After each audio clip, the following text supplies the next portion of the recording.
Bonjour à tous et bienvenue dans cette nouvelle vidéo qui va être assez courte. C'est une petite vidéo pour cette semaine, étant donné qu'il y a quelques jours j'ai fait la vidéo pour les énergies de juin qui est quand même plus importante. Là c'est un petit coucou pour cette semaine parce que je sais que parmi vous il y en a qui attendent vraiment leur message hebdomadaire. Et en fait j'ai pensé au dragon, voilà, hein. Donc c'est vrai que là je suis beaucoup dans les énergies féeriques en ce moment, très connectée à ce peuple et au peuple des fées. Donc c'est l'occasion pour moi en ce moment de travailler avec eux, donc comme je suis proche, je pense que là les oracles vont être bien répondants. Donc j'ai fait appel à mon dragon pour lui demander s'ils avaient un message, son peuple et lui. Et la carte qui est sortie, donc j'ai pris l'oracle La Sagesse des Dragons. C'est un oracle que je trouve vraiment joli, voilà, vraiment une très belle couleur. Et c'est la carte, mais vraiment qui a sauté littéralement du jeu, on va dire, quand j'ai battu les cartes. C'est la carte de l'univers. Et l'univers, par là, on peut entendre beaucoup de choses, mais c'est un petit peu... On vous montre que l'univers est infini et qu'il y a tout un champ de possibilités. Moi, ce que je reçois par cette carte-là, la première vision que j'ai en vous lisant ça, parce que j'ai la carte sous les mains. Alors, j'ai aussi le petit livret, mais on va le lire ensemble parce qu'il y a toujours un message. Alors, pour ceux qui me suivez, vous savez que je ne fais pratiquement jamais appel au livret, en fait. Hein. Je préfère faire travailler mes dons et ce que je reçois télépathiquement, hein, par les guides, etc. Je trouve que c'est plus juste pour moi par rapport aux personnes, en résonance avec la vidéo que vous regardez. Mais il y a des oracles particuliers qui sont quand même accompagnés d'un petit livret qui nécessite... c'est souvent accompagné soit d'une petite méditation, soit d'une prise de conscience. Il y a des oracles comme ça, j'aime bien quand même qu'on lise en plus ce qu'il y a dans le livret.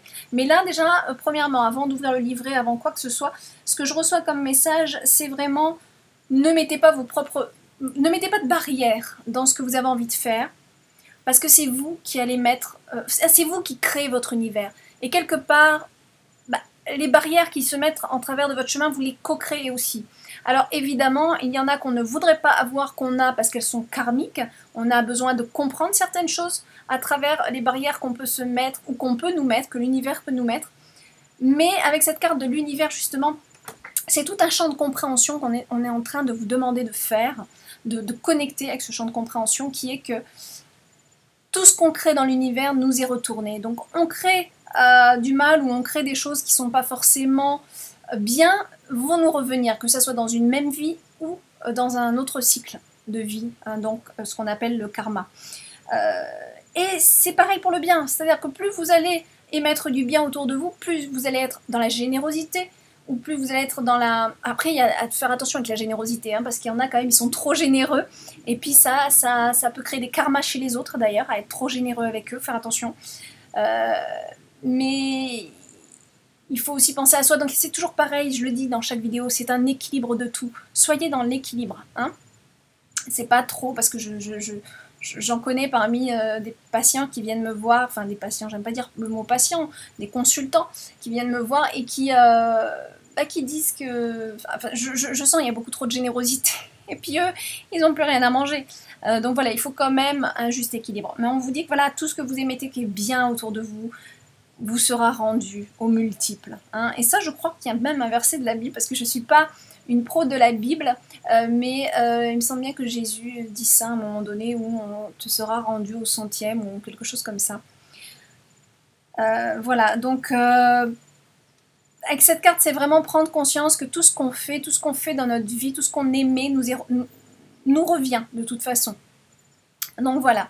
Donc le principal, c'est quand même d'émettre des bonnes ondes et du positivisme autour de nous. Tout ce qu'on va dire en positif, les mots, la puissance vibratoire des mots. Beaucoup de gens sous-estiment cette puissance vibratoire des mots qu'on emploie sur chaque chose, dans notre quotidien. C'est vraiment important. Ah oui, voilà, il y a des chances d'avoir un accident, par exemple. Ah ben il pleut, ben là il y a des chances d'avoir un accident. Ben non, il n'y a pas de chance, là, c'est plutôt un risque d'avoir un accident. Donc voilà, faire attention aux mots qu'on emploie, quand même. Et voilà, tout ce qu'on aimait, donc soyez attention à vos mots qui ne soient pas trop négatifs, à vos pensées aussi, c'est la même chose, hein, dans l'énergie, on crée des choses au niveau de la pensée, on crée des atomes, on crée tout ça. Et donc l'univers est infini avec toutes ces possibilités, donc croyez aussi en ce que vous êtes capable de faire, même si ça ne se réalise pas forcément comme vous le voudrez, ça le fait, ça commence, ça fait son chemin. Hein, voilà, c'est pour ça que la visualisation aussi est quelque chose de très bien. Donc c'est sûr qu'il y a le karma aussi qui joue là-dedans, mais ça ne nous empêche pas, il ne faut pas que le karma et que nos embûches nous empêchent d'être positifs. Voilà, il faut accepter ce que l'univers nous envoie pour réparer nos erreurs et toujours avancer d'une manière plus positive avec une compréhension juste de ce que l'univers nous envoie comme étape à franchir. Voilà. Donc je vais quand même vous lire le petit message qui va avec parce que moi je trouve ça intéressant dans l'oracle des dragons. C'est toujours un peu... Voilà, c'est un plus. Alors, le livre. Et dans la carte univers, on nous dit: votre grande mission ne se limite pas à Lady Gaïa, notre terre et à ses habitants. Dans de nombreux mondes, des êtres ont besoin de votre lumière et de celle de votre dragon, ainsi que de votre amour et de votre force à tous deux. Nous vivons dans une époque merveilleuse, une période de changement. Et pour vous aussi, cela doit être une période de changement, une transition vers de plus hauts faits. Ne doutez ni de vous, ni de votre dragon. Le doute est semé dans nos cœurs par nos zones d'ombre, qui prennent ainsi le pouvoir sur nous. Le doute peut tuer votre dragon, le supprimer de votre vie. C'est alors comme s'il n'avait jamais existé. Ne permettez pas cela. Croyez au profond et ancestral lien entre vos cœurs. Volez avec lui dans l'immensité et protégez des ombres et de leur pouvoir tous les mondes, dans toutes les dimensions. Une chose est sûre, au commencement régnait l'amour et à la fin c'est aussi l'amour qui régnera. Car au plus profond de nos cœurs, nous savons que l'amour ne peut être vaincu. Tant qu'il existera des dragons et des cavaliers pour les accompagner, il y aura l'espoir et le courage. Transcendez-vous et ayez confiance. Volez avec votre dragon.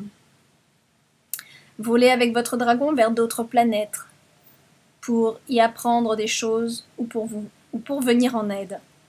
Volez vers la planète Sirius, où il existe une université pour les créatures spirituelles. Vous pourrez y trouver un bon professeur. Votre dragon vous y aidera. Il est temps d'accomplir de grandes actions. Waouh! Ça, c'est vraiment, vraiment un très beau message qu'on a là. Très, très beau message qu'on a là. Donc voilà, hein, ça complémente un petit peu ce que je vous ai dit. Sur ce, je vous souhaite une très, très bonne semaine et je vous dis à la semaine prochaine pour de nouveaux messages. À très bientôt.